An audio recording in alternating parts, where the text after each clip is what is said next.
Okay, first off, Mama MIA, can we talk about how the tech industry is giving NPC energy lately?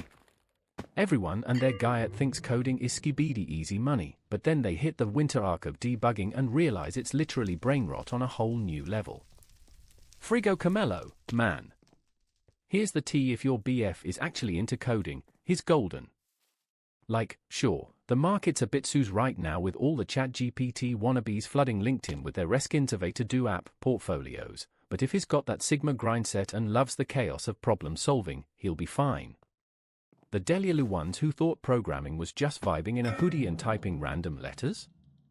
Yeah, they're the ones calling your medical college asking for a career switch.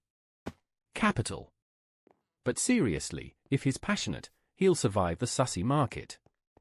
It's not about being the next Duke Dennis of tech, it's about wanting to build something, even if it's just a glizzy app that tracks how many times you've hit the griddy this week.